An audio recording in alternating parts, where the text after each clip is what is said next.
We're and back. Welcome to Opposites That Chat. We are back Yes. with Survivor Australia, And we're US coming soon. better than ever. The season has started, guys, and we are your hosts for this channel. I'm Isabel, I'm John. and let's get going. Okay, We got to start at the end. do we? I really think. Go on. What were you going to say? I was just going to say, what do you rate this episode? Say it at the same time. Okay, but out of 10? Yeah. Okay. 3, 2, 1. 6.7. Oh. Okay, good. Could be better. No, it was not average. It was a solid. It was like a solid episode. It was like it's like Australian Survivors. This is like what we expect from Australian love a Survivor. blindside, don't we? But was it a blindside? Oh, it was a blindside. It wasn't a blindside for They us. were gagged. It wasn't a Obviously blindside not. for us. Yeah. Yeah, not for us, but not only was the blindside gagged, Yeah. 3 or 4 people had no idea what was going on. See, start with the end. We start with the end. Yeah. I think this is the format.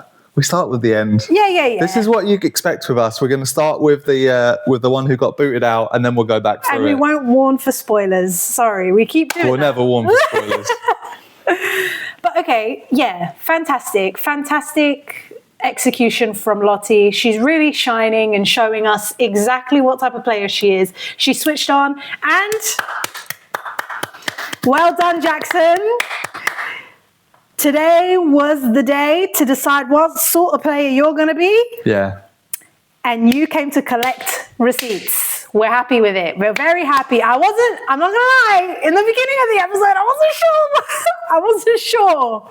I really wasn't. And the editors did a great job of not really highlighting if he ate it up or not when Lottie explained, no, this is what was really going on. I think last episode I was saying this is risky. It could go either way. Jackson might not believe Lottie, or Jackson will. Is it in their best interests to let Eliza go and hope to pick up a vengeful Jackson when there's there's a world where he doesn't even believe them, especially because they're the ones who voted. Their votes were on the parchment. And there was always a world where Harry, putting laws, hopes that is enough. But, I'm really proud of Jackson, and I'm so happy with how he composed himself in the tribal. Oh, it was just so juicy. It was so juicy. It was juicy. The way he was like, I'm here for revenge, and Little. She's playing like a little caliber player. A few gems here and there, like an idol, but overall quality is just the struggle. It's a struggle journey. But you've got Lyndall here, clutching her pearls, oh no, should I play my idol? Oh, I ate it up. It was so good. Yeah. Oh, I enjoyed that so thoroughly. And to see Paula so pleased with herself and so happy. I'm so surprised that, she looked that pleased. Did she believe that Harry was safe? Did she really think that Lyndall was going home? Because Harry was unsure if he was going home. He looked really worried.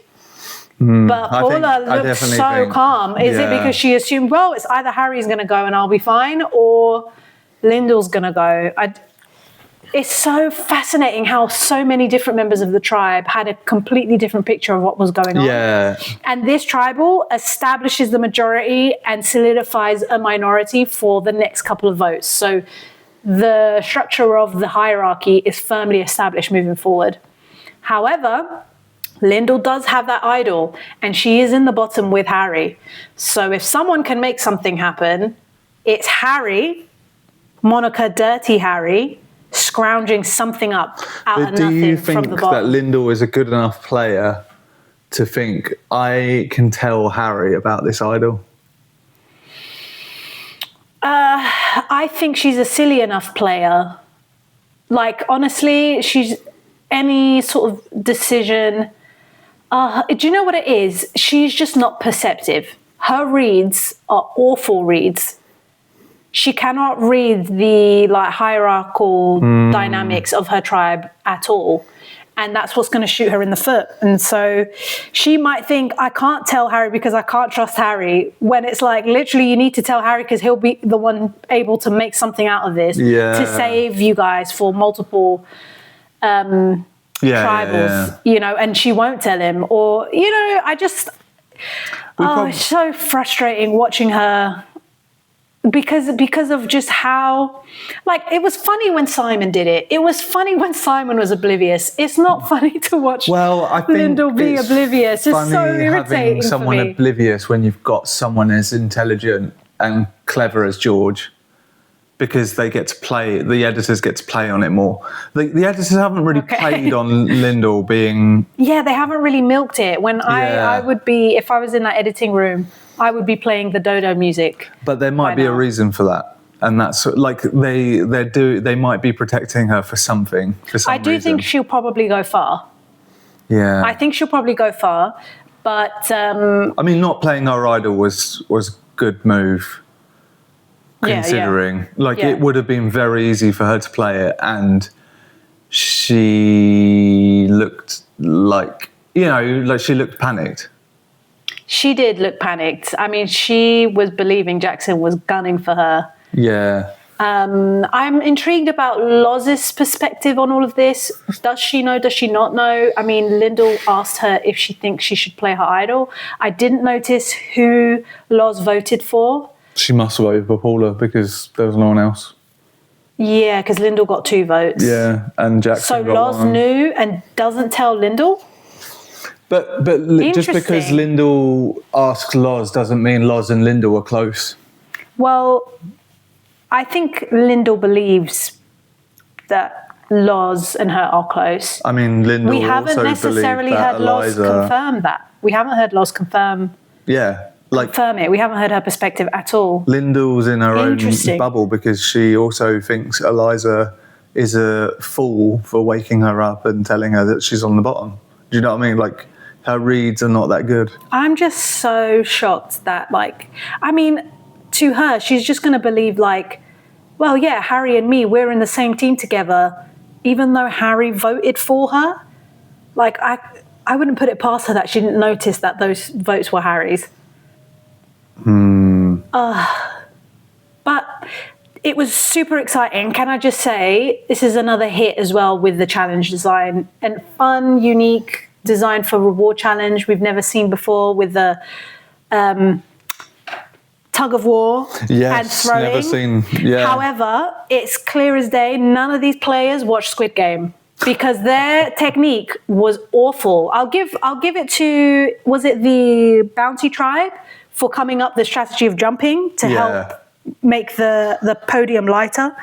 But yeah, everybody knows you have to lean back so your full body weight is, you know, you're using your whole body weight and putting less strain on your arms because all the strength is in your legs.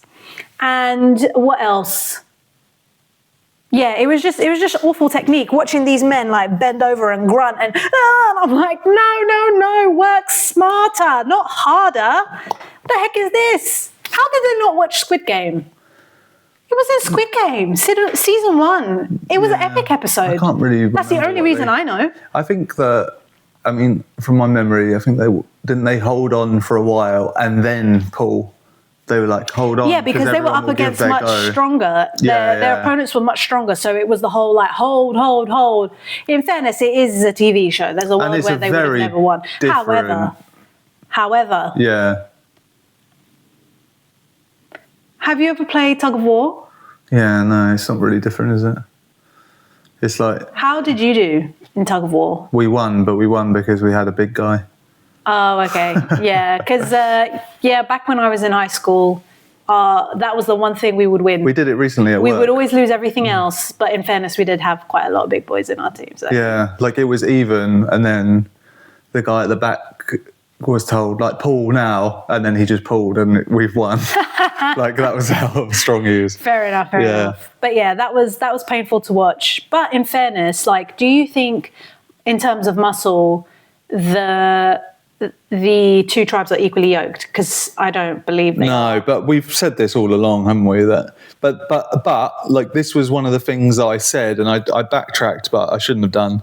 That the one Mark, I can't remember who's who, but Mark's tribe have now clicked.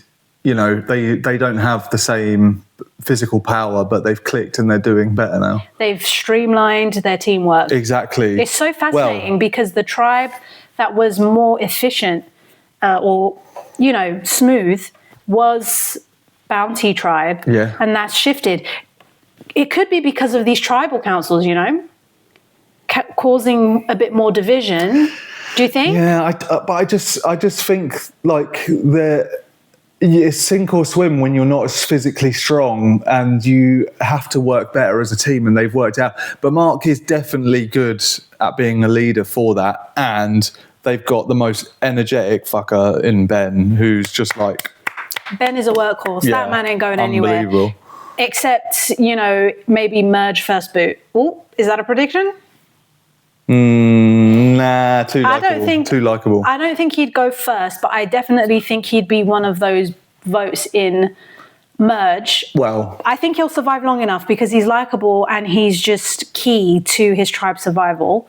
If there's a tribe swap, he'll probably be key to that tribe's survival, especially like if he's in a tribe with Simon.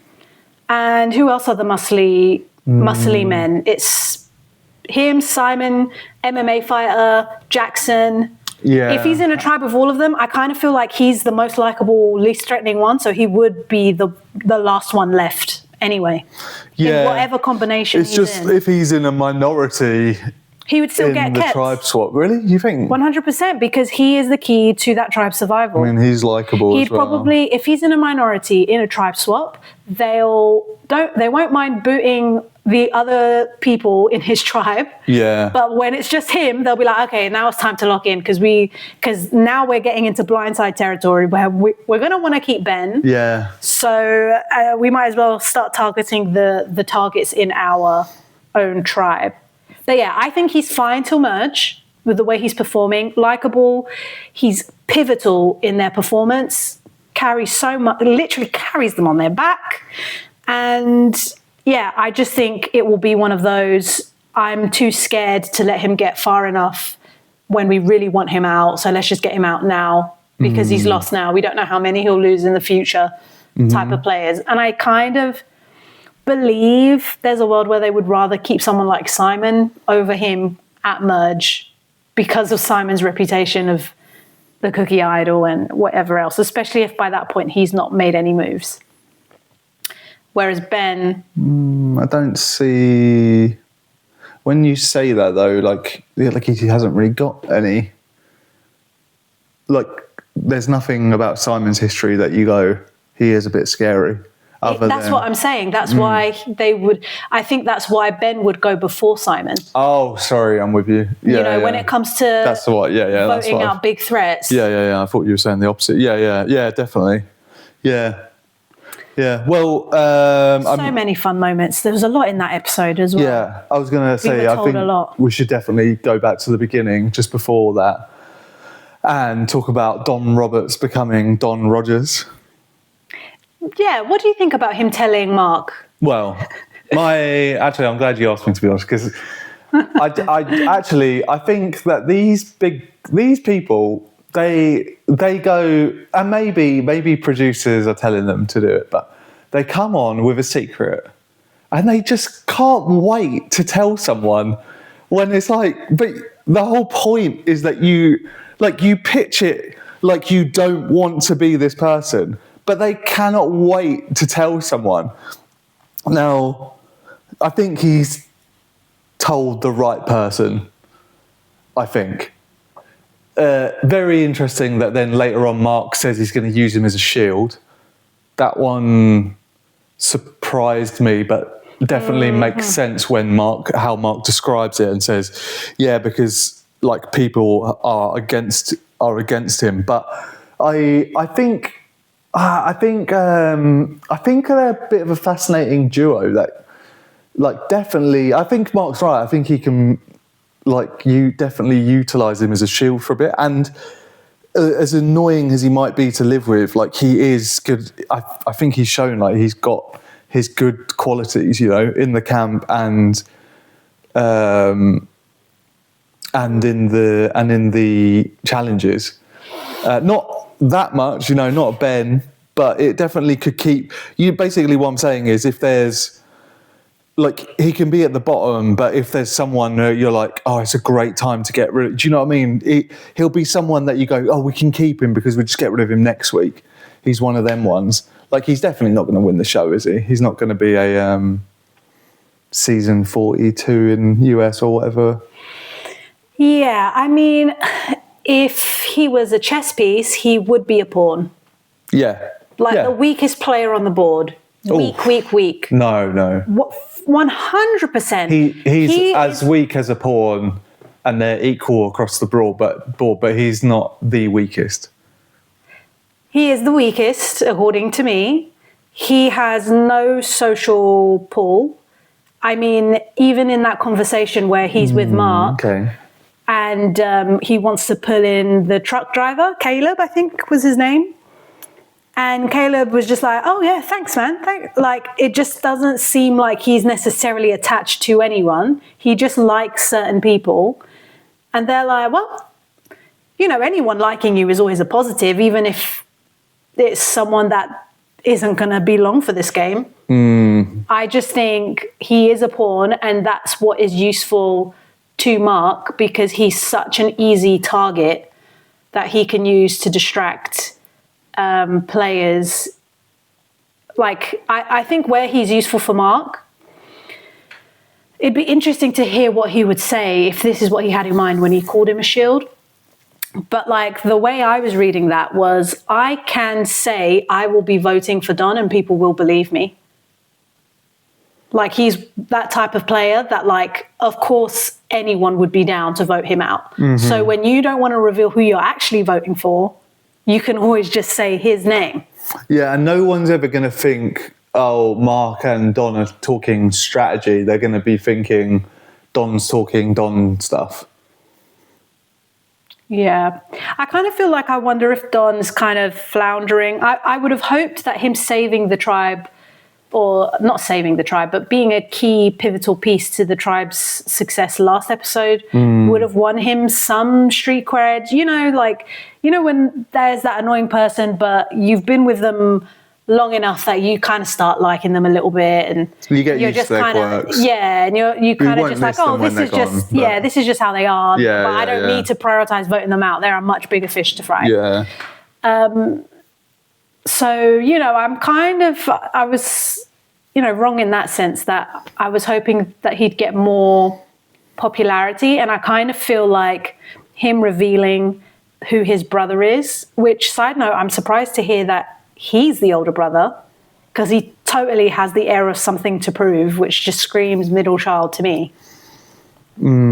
So I was surprised to hear Matt Rogers was the younger one. Yeah, but Matt does come across a lot more sophisticated, doesn't he? Just competent, like he knows how to get things done, and I feel like that's such elder sibling coded. And then this guy is just bumbling along with the same. But very confident in everything he does, like an oldest child, you know. Hey, I want to talk to you though quickly about what you said. So instantly, the weakest player. The reason that my mind, I was just thinking about it while you were talking, like, why my mind says he's not the weakest is because big personality, enjoyable to watch. You know, like, I don't mind if he hangs about. Right, and that's I like see where, but I do. That's a different criteria, though. It is, and it's very different watching it than playing it. Like I struggle to think how is he weaker than, say, for example, like the CEO in the other tribe, because he's just boring. And like, well, maybe that's a little bit harsh on him, but you know that we've had plenty of players over the years like him. And I'm sure there's players in this season that I can't think of for that exact reason, because they're just a bit boring and plain. Does being boring and plain make them a stronger player than someone rambunctious and loud? Okay, Are you asking me as a viewer, or are you asking me as a smart player? play? As a player. So your question is, does being boring play to your advantage? Okay, we've got Don, Yeah. rambunctious, loud. He's the exact person we're going to use right now, versus someone generic who's boring but under the radar. Who's stronger?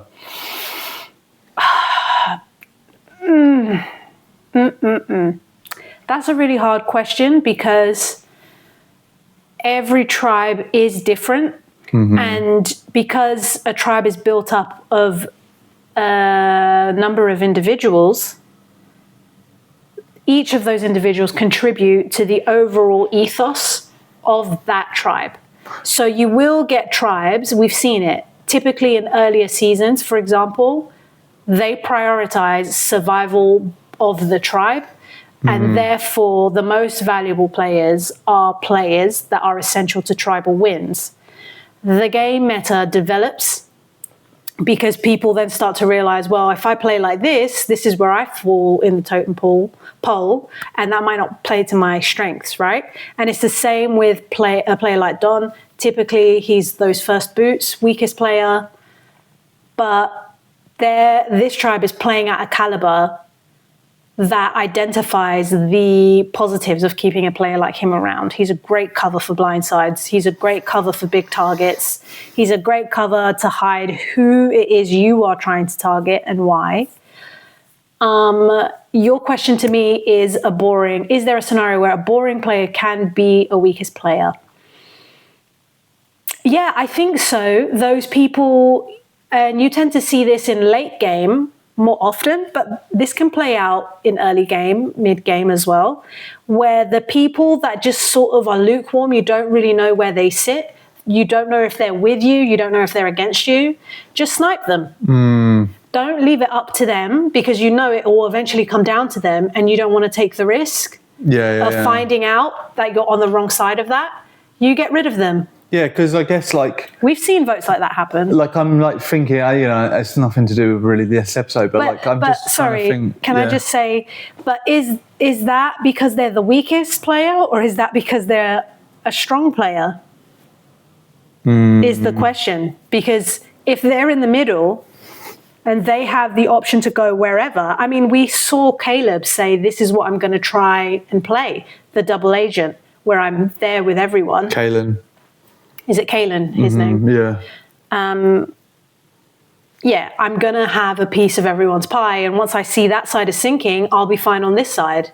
And I'll keep doing that. Did he retrofit it? I can't remember. Huh? Did he retrofit it? Did he work back and say that? Or did he say that from the off? I can't remember. He said it this episode. Oh, sorry. You were talking about, I thought you meant Kalen from last season. No. Oh, yeah, okay. The truck driver from this season. Sorry, when he got involved into that triple alliance. Yes, yeah, okay. Yeah, he mentioned that, he's going to play the middle. I mean, players like that are very threatening. Yeah. I think that's the wonderful thing about Survivor. Any type of player can do really well under the right circumstance. But that's where I'm thinking, that's where I'm I can't, and it doesn't really matter. But I can't get on board that he's the weakest, because I'm he is the weakest in this tribe because he holds the least amount of influence, social credibility. Ignorant. He is ignorant in what he word? Thinks he's probably higher than he is. I think he was pretty aware that people don't like me very much, and people are probably going to say my name. Especially the first tribe when he was like, "You guys can say you're writing me." He said that himself. People weren't. He said that as to blindside someone. Yeah, but the point is, in that circle, he identified that. Do you know what? The best name to say is my name. Just say me. I think he says that because he thinks he's comfortable, not because he thinks he's near the bottom.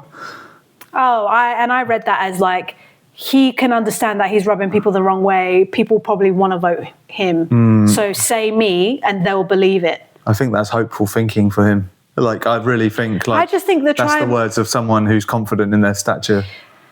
Okay, agree to disagree, because I feel like people in the tribe are happy to tell him that you're kind of getting on my nerves, Don. Go on, stop fixing the thing. Go and play. Go talk to people, Dom. Go. You know, people are telling him what to do. Yeah. I'm pretty sure this episode he mentioned that, like, I don't get on with many people, or like, I'm not as close. They've been, I'm probably on the bottom. They've been out there long enough for it to start settling in for him now. Like, you're probably right. But definitely in the beginning, that's him all over, like thinking he's more liked, thinking he's safer, thinking he's more confident than he actually is. I don't think so. Really? I think we've seen more of that behaviour. No, I think we've seen more of that behaviour from Lyndall. That's a read for Lyndall. Yeah, for sure. I don't think we have enough to say that about Dom. Come on now. Like, let's not disrespect the man. He's awful socially, but he's not, what's the word? Clueless? Unperceptive? Delusional? Lost? Yeah.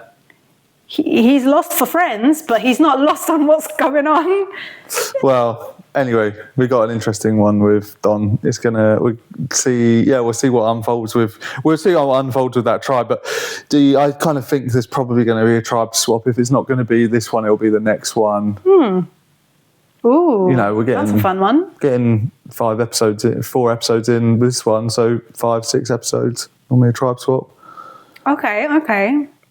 I have a question for you. Mm-hmm. What do you think about how production handled the chocolate cake reward? Oh, the reward. Well, I was mind blown that there was a reward in a cake. Like, you mean an advantage in a cake? An advantage in a cake. That's what you're talking about, right? Well, I was just asking you about the chocolate cake reward in general. Like. Oh, I see.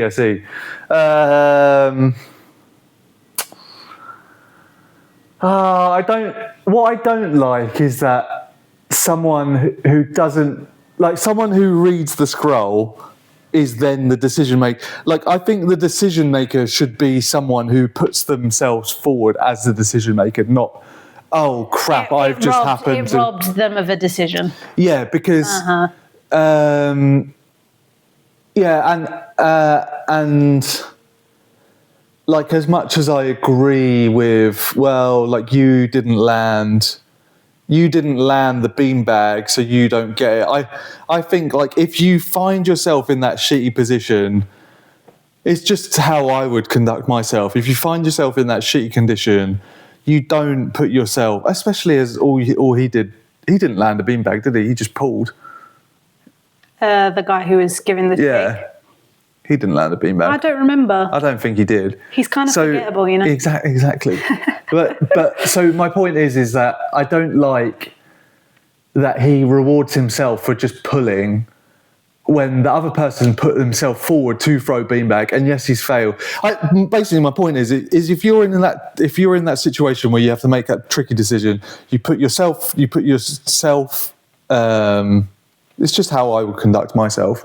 You put yourself as the loser and say, no, guys, you all eat. Like, I'm not going to do that to any. Like, all of you deserve it, and sure, I deserve it too. But I'm definitely not going to stand here and say, to take it away from someone else. Stand here and say I deserve it more than you, and I'm the decision maker. Like, but you are going to decide who deserves more because, and that's the genius, the sizes were different. So yeah, I'm more focused you can't on the avoid bottom. that. I'm more focused at the bottom. I think he handled it fantastic by giving Harry, Lottie, and Simon. I think the funny thing is like... And he read that for filth. He highlighted the people at the top of the tribe, at least with how the edit is presenting the dynamics. Yeah. With the exception of Simon, but like we're not being told Simon isn't at the top. Simon may not strategically be at the top, but he is at the top because he's helping them so much with the challenges. Yep. Like anyone who's the same as Ben, you know, like he's proving himself a vital like if there's anyone that deserves that biggest slice, it is Simon from what we've seen so far. And it was nice to see someone like him get rewarded, because normally those people actually don't get rewarded like that. But if Simon is a newbie and he's doing as much as Simon is doing, he doesn't get that chocolate cake. It's because of his stature in the game and what he means as a returnee. Yeah, that probably helps too. I have a lot of thoughts here.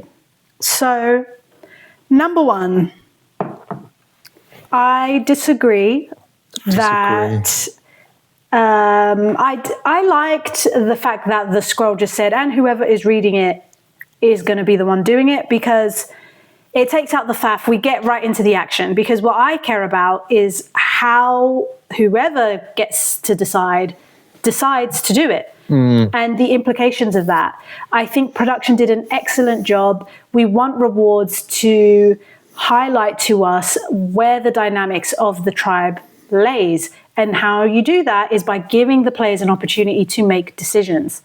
So I love the fact that it was chocolate cake divvied up in unproportionate sizes. Yeah, excellent. It was. It forces his hand.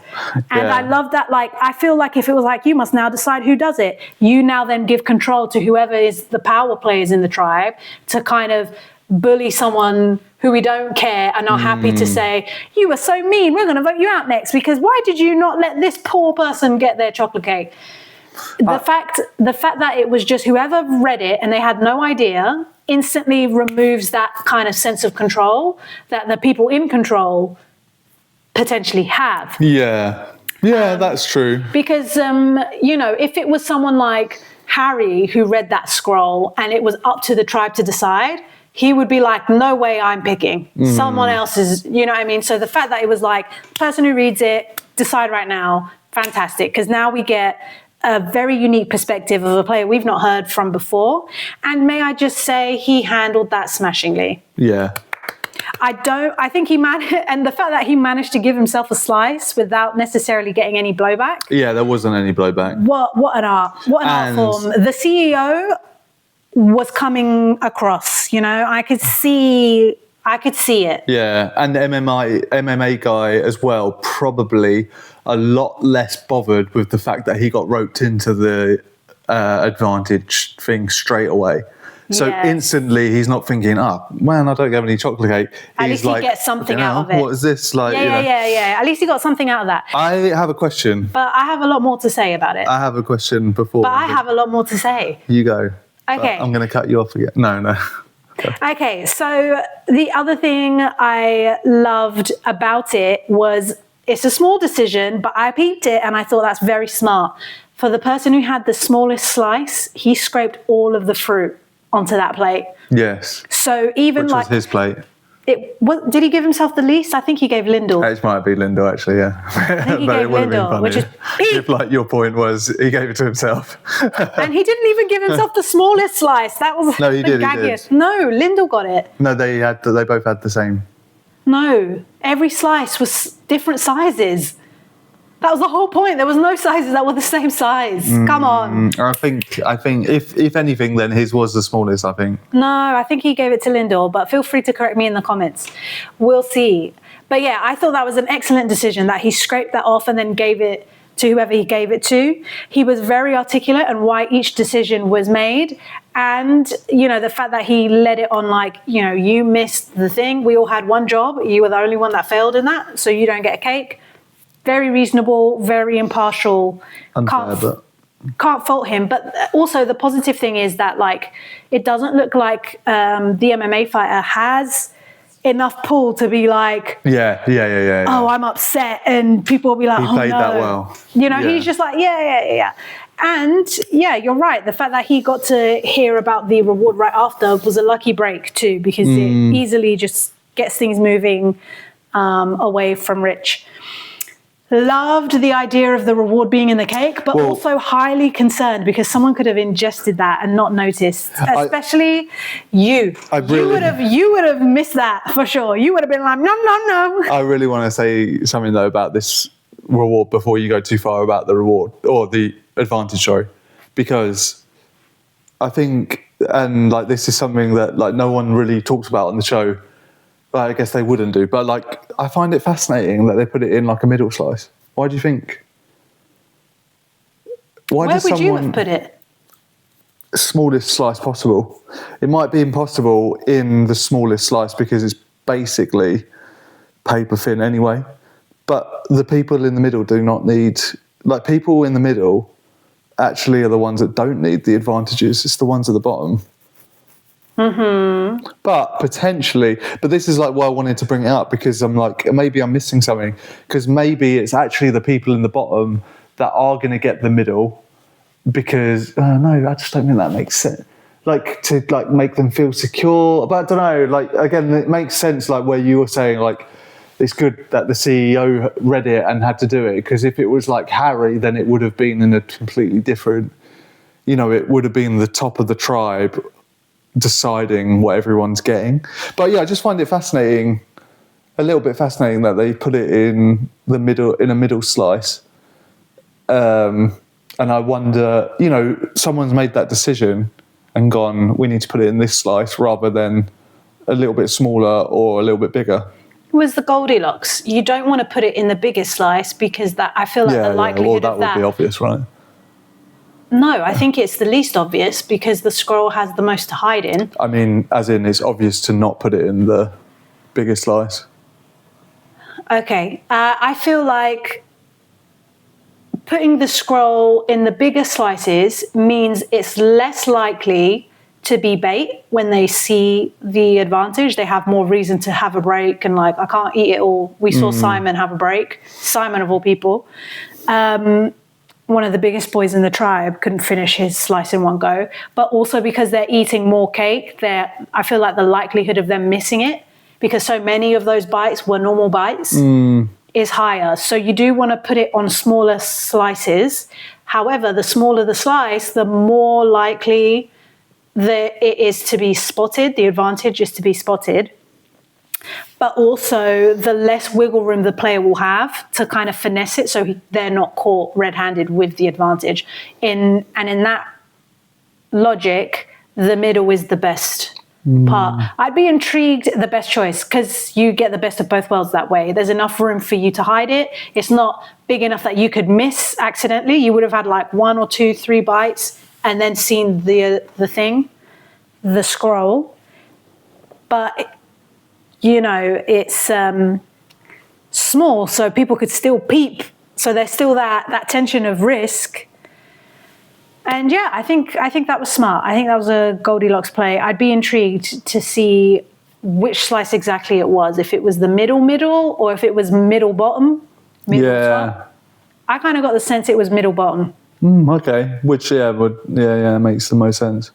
Yeah, I just thought it was interesting. Like, you know, because someone does have to think of these strategies, and I wondered what your thoughts would be on it. When she suggested, like, let's sit down. Yeah. And no one sat down. I was like, phenomenal. And then she's on her own. So glad as well that when she found it, it's because it's so stressful. Yeah, I was Survivor's so rooting for her so much. I wanted to find it. Yeah, you always want them to find, well, unless they're an absolute D-bag, but like you do want them to find it, and like, especially someone like her, like she hasn't had too much camera time yet. But she seems switched on. Yeah, she does, and she wants to play. Yeah, like she's playing. I feel like she's playing, in my opinion, the quiet game well. And it wouldn't surprise me if it's more of an editorial issue rather than her actually playing. Integrated. She does seem quite. She definitely like just seeing someone so excited when they're like, oh yes, like we get to vote for this person, like that's what I want. That was such an exciting advantage as well. I don't think we've ever seen an advantage like that. Yeah. What? So it was take some. No, it wasn't a steal a vote. No, so it's. I can't remember what they usually call it, but like, you know those tribals where you can leave tribal? And it's like, I'm out of here. So she can remove anyone from tribal that she wants, including herself, and replace that person with the person of the opposite tribe.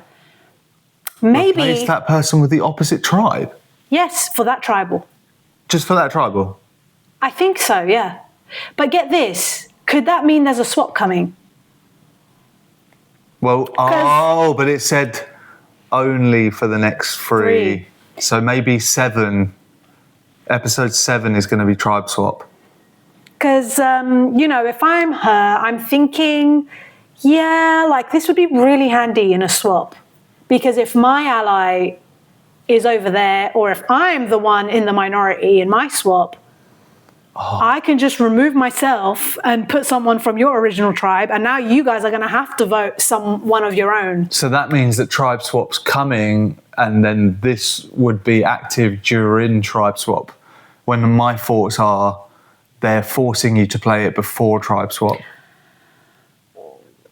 but we don't know when tribe swap will be. What I'm trying to say is when she has to play it when both tribes are on the mat after winning tribal. Yes. What do you call that? The tribal idol? Immunity idol. Oh yeah, I feel like it should be called tribal idol. It rhymes. Is it immunity idol? No, it's immunity No. necklace. Immunity. Fuck.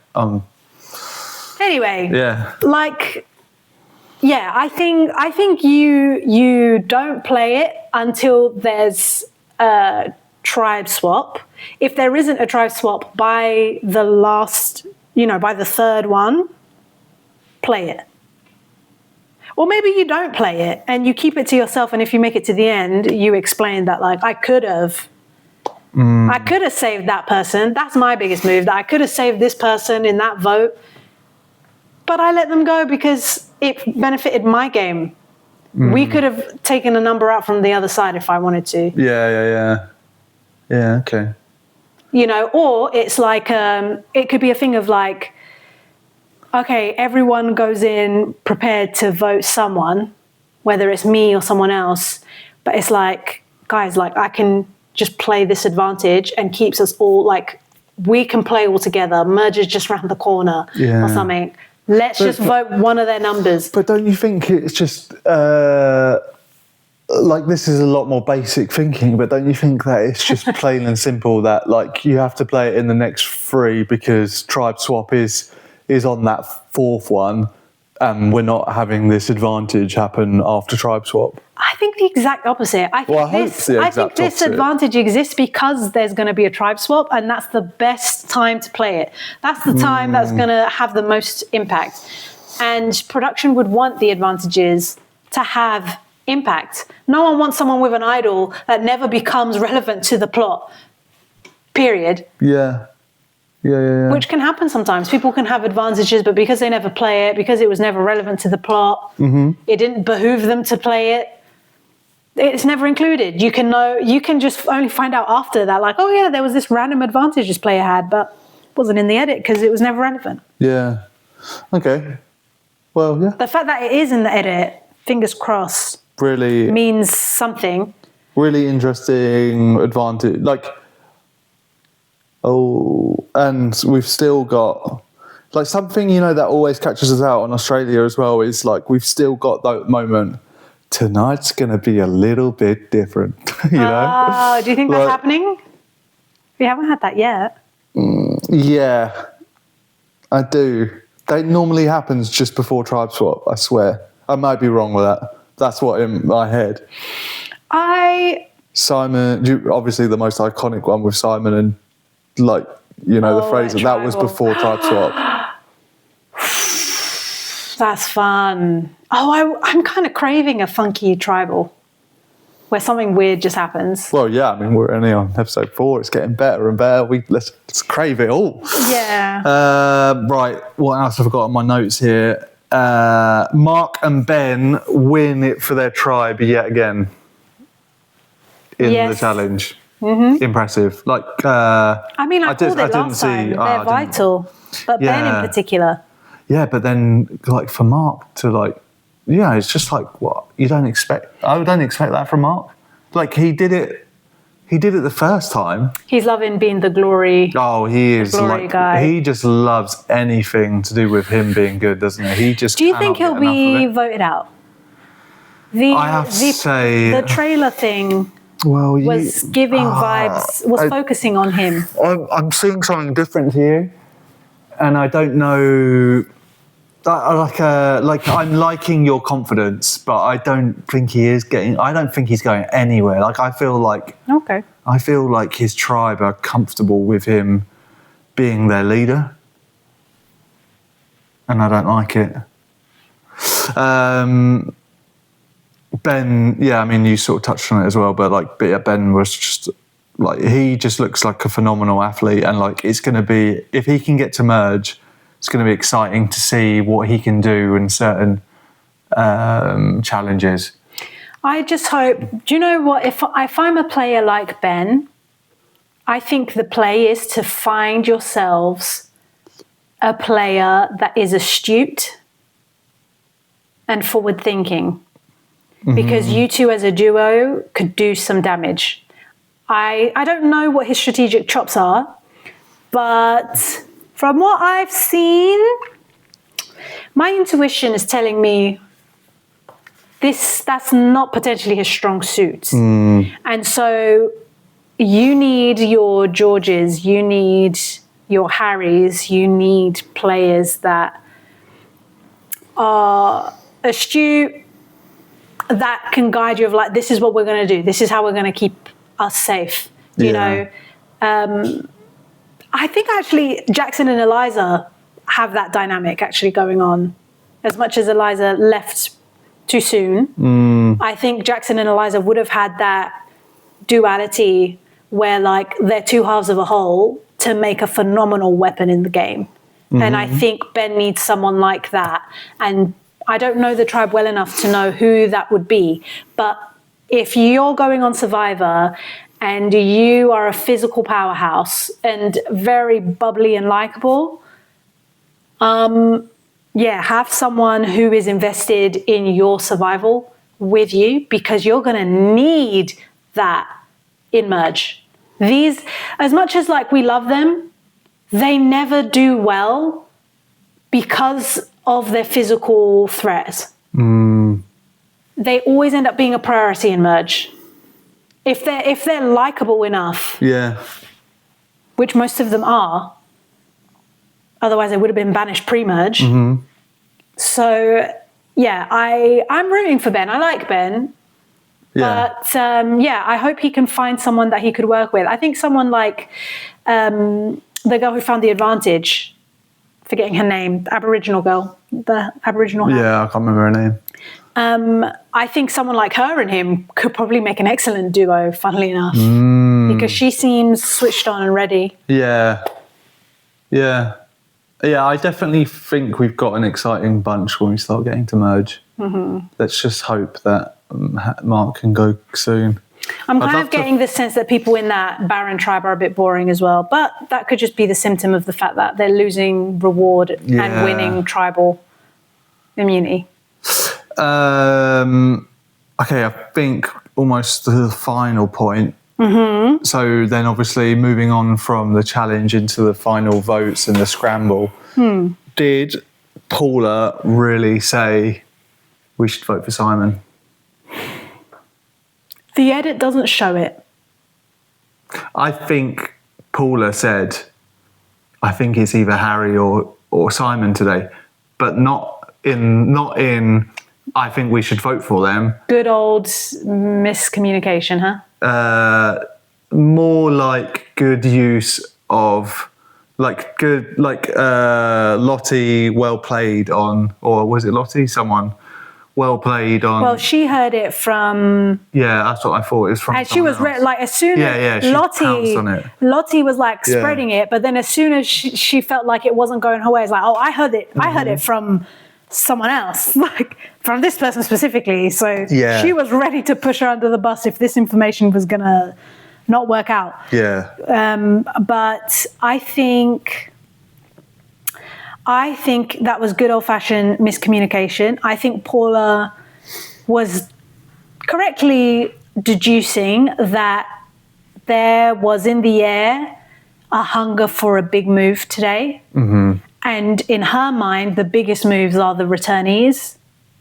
And so she's assuming... She didn't think for 1 minute that she would be a big move. Yeah, I think that's why she liked attaching herself to them, because it's like they would always get shot at before they shoot at me. Yeah, exactly.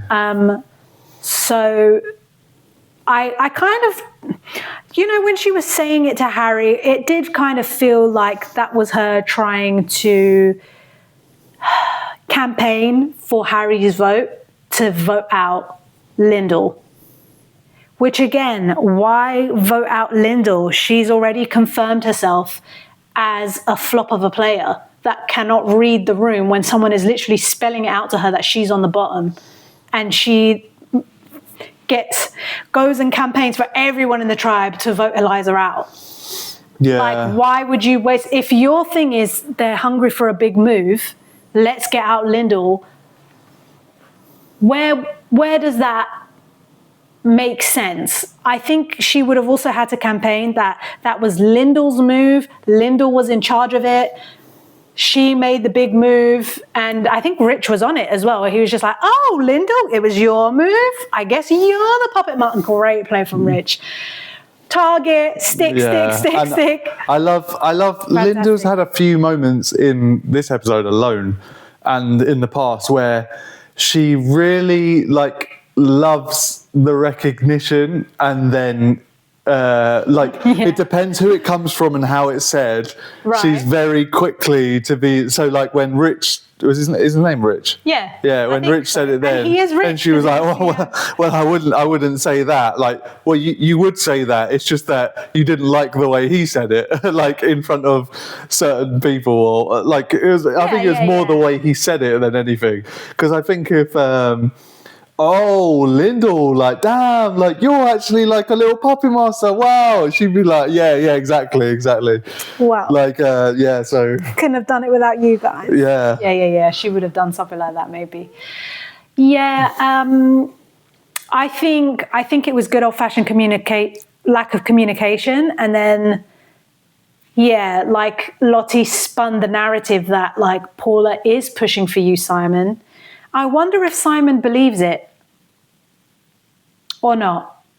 I want to know. It wasn't that clear if Simon was buying it or not. I think there's a world where even if he doesn't buy it, he can see the writing on the wall and is like, do you know what?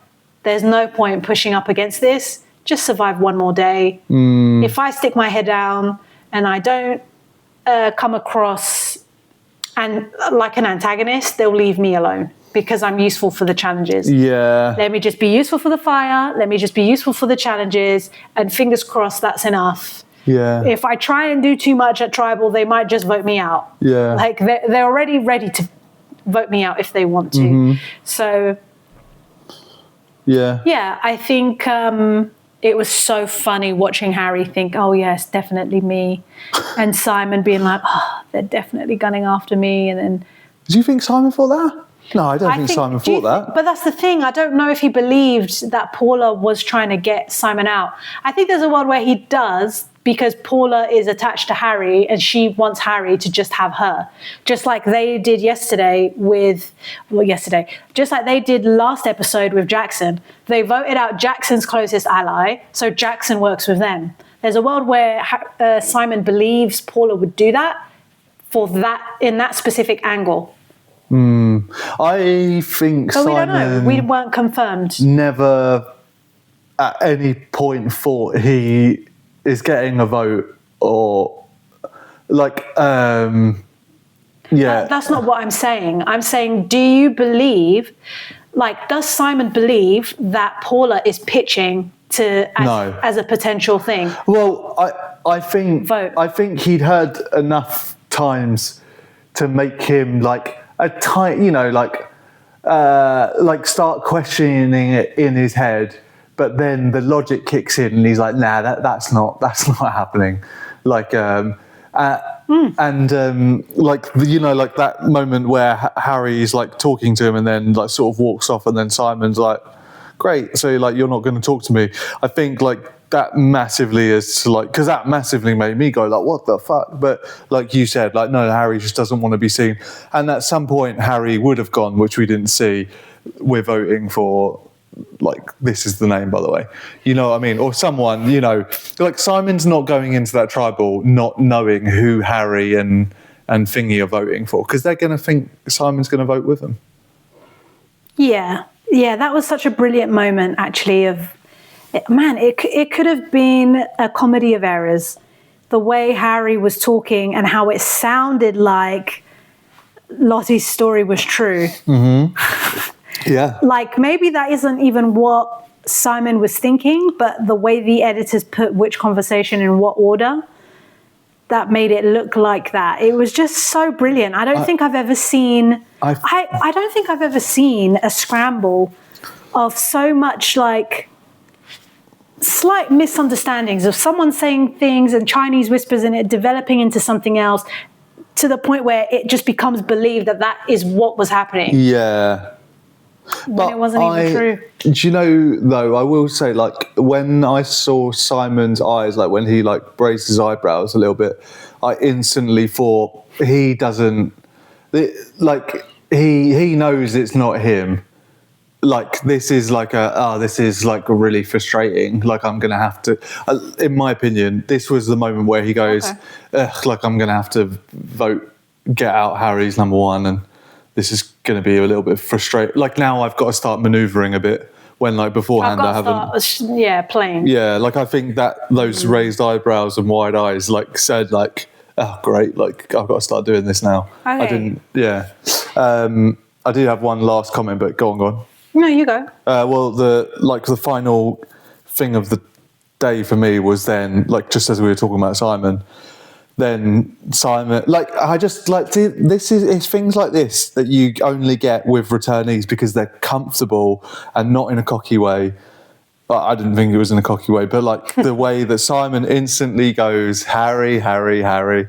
Like, you know, like, it's just iconic, it's legendary, it's quality, it's funny. Yeah, but it's cinema. Because it's just like, cinema. It's not, there's no, like, Harry instantly goes, like, I didn't see it coming. Like, you know, like, Harry doesn't go, oh, get off me, Simon. Like, who do you think do you know what I mean? Like, Harry's like, yeah, damn. Funny. Like, like, that's so, like, he's like sitting in all of the like ways that how this has happened and where it's gone wrong and how he, you know, like, Harry definitely will be thinking like, oh, I can't believe like Simon just voted for this. Like, this was so avoidable. Like, I don't need to be losing Simon's vote on this at this early on. He did need to lose it. I think Simon realised that he was going to be in the minority if he voted with Harry, so he doesn't. But this is my point. Harry in that moment is going, how in the last 2 or 3 days have we got to a position where this is now what must happen? Like, where have I gone wrong to put me into this position? Oh, Harry, maybe it's when you're saying I'm driving the bus. Exactly, and that's my point. Like Harry isn't. And that's why Simon says Harry, Harry, Harry. Well, yeah, but more to the point of how if that exchange is between two non-returnees, the person receiving that Harry, Harry, Harry is instantly like, get off me.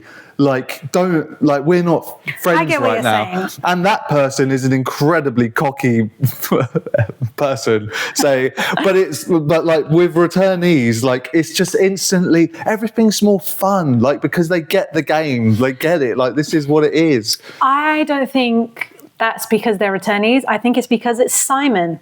I don't see Brooke doing something like that. It's just the caliber of player. Like, he is just TV gold. He just says stuff like, and it's hilarious. But if Simon does that in his first season, I'm instantly like, oh, shut up, mate. Like, that's you're fine. Really not the pivotal person here. But he did do that. He's like, I got 2 idols. I'm set up for this game. And it was annoying. But as a returnee, instantly your like whole mindset's changed. No, because they come as more relaxed this is why peers. You're wrong. Because you're saying he's like this because he's a returnee, and I'm telling you, no, this is just how Simon is. And he's been like this since the beginning. Yeah. We found it annoying in the beginning, but now that we know him, it's hilarious because he's wrong. Like, he's always going to be wrong. And he's always just going to yap, and it's going to be hilarious because it's just like, things are going great. It feels really different to me because like that Harry didn't feel at all with any arrogance. It felt like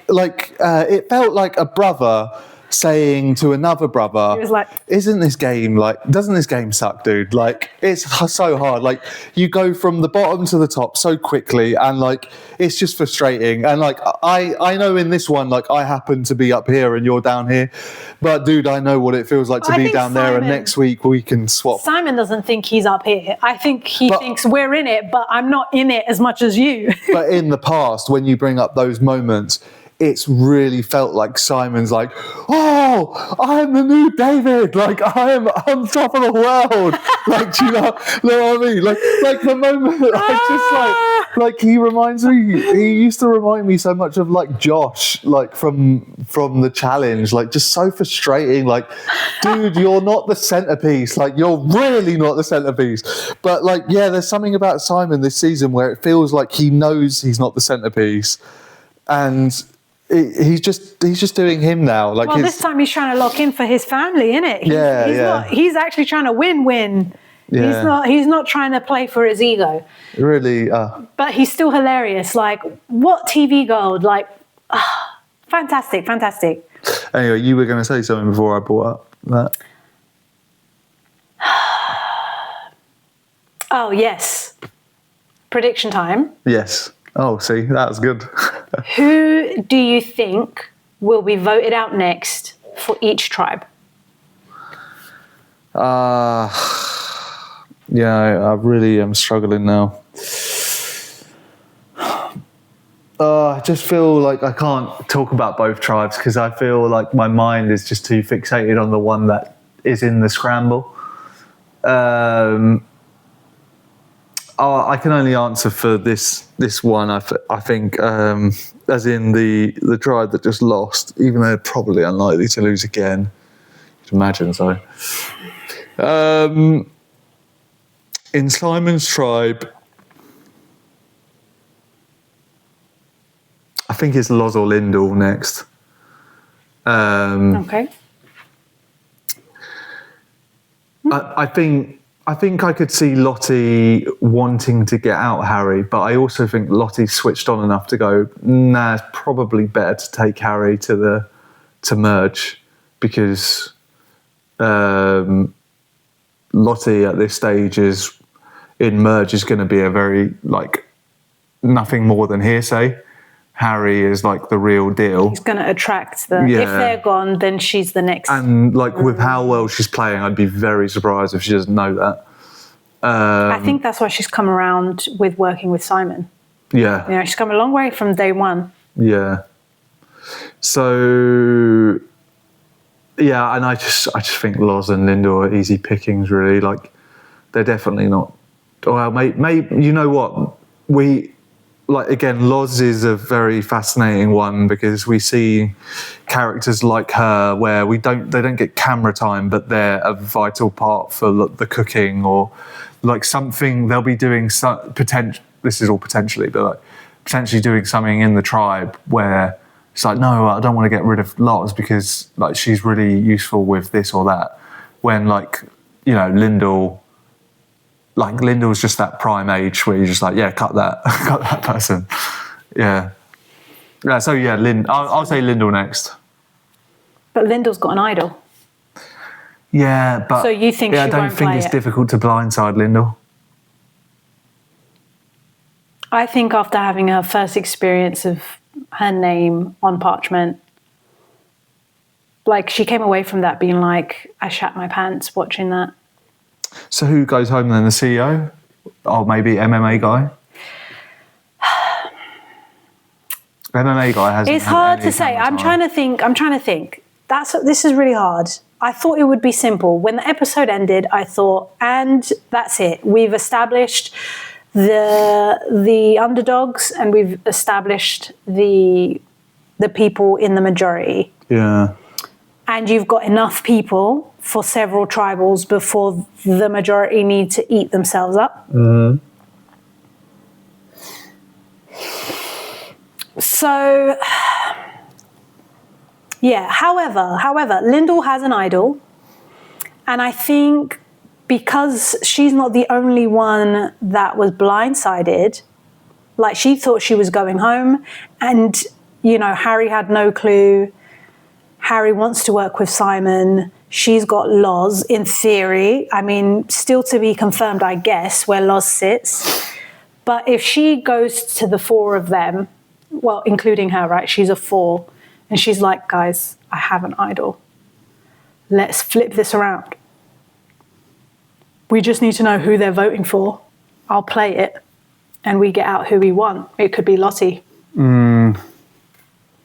Would they want to target Lottie? I think they would. I think the people at the bottom would want to snipe her because I think she's the one who brings the majority all together.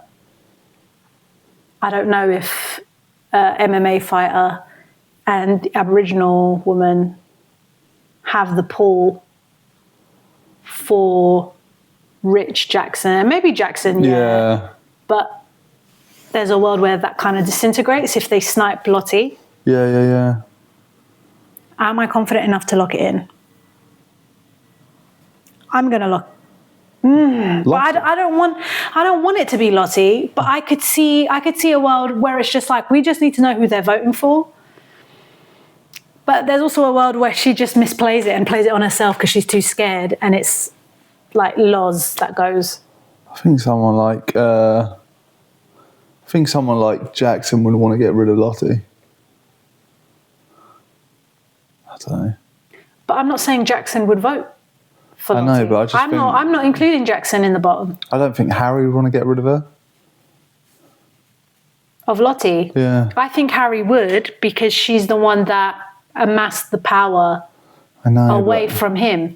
But he doesn't mind being at the bottom. I think he does mind being at the bottom. Like, he didn't mind her being...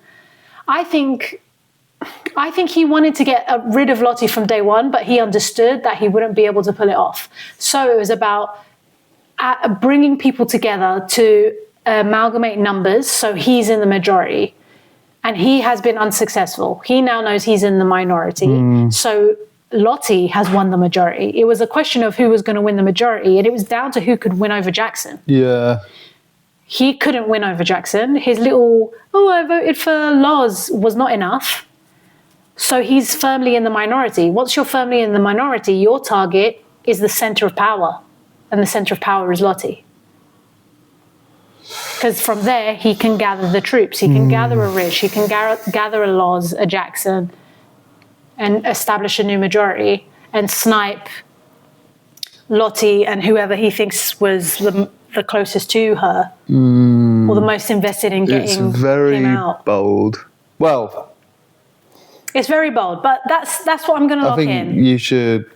This is a way to end it on a bombshell. Right, but okay, Baron Tribe. I'm going to go for Mark. Okay.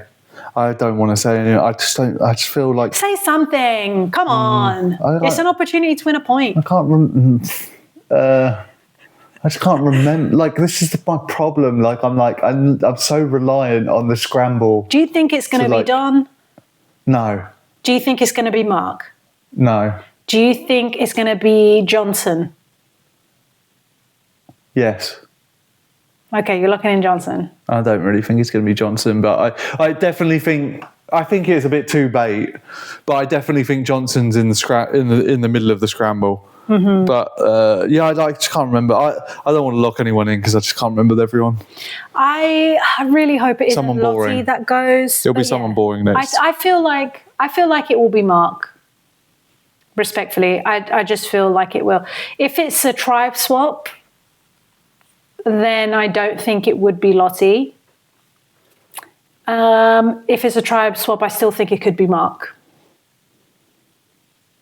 I think his days are numbered.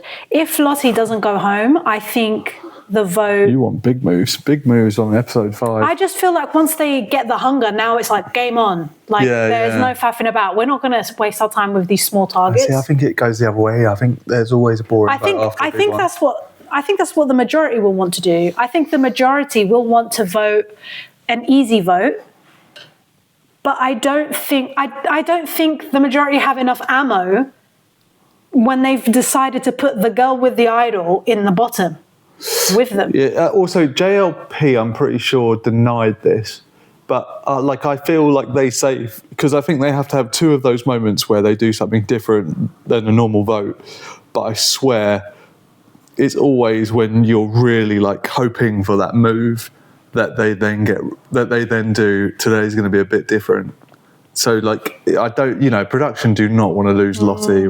They don't want to lose any of those names that you've just mentioned.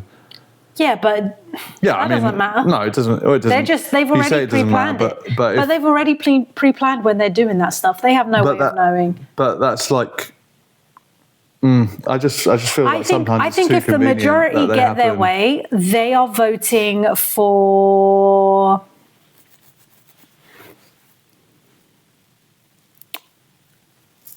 If the majority get their way, they're not voting for Simon because he wins them the challenges. Harry's the big threat, and they assume that's the obvious vote. Lyndall, they probably do go for Lyndall over Loz. Loz seems more ingratiated than Lyndall. So they go for Lyndall, and then Lyndall plays her idol, and that then would explain why she's gotten so much camera time, even though she's on this buffoonery. Yeah. But then that would mean she doesn't go home. The only way is it's Harry. If it's Harry, then they probably make it another day. Because I don't see Lyndall playing an idol for anyone but herself. No, yeah, not her. Okay, let's wrap it up. Let's wrap it up then. Right. Mark and Lottie. Mark or Lottie. Lyndall. But Lyndall, you're right, like Lyndall. Lyndall will play the idol. Loz. I'm going to go lock in Loz. And All right. Jackson. Sorry, mate. Got the same hair They're as me. both in the same tribe. Wait. No. Jackson. Sorry, Johnson.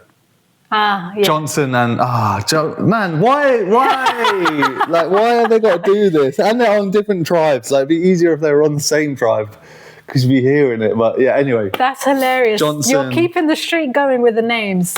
Johnson and I'm getting too tired now. Who did I say? Little. Loz and Johnson. All right, guys. Great. We'll see you tomorrow. See you tomorrow. Bye.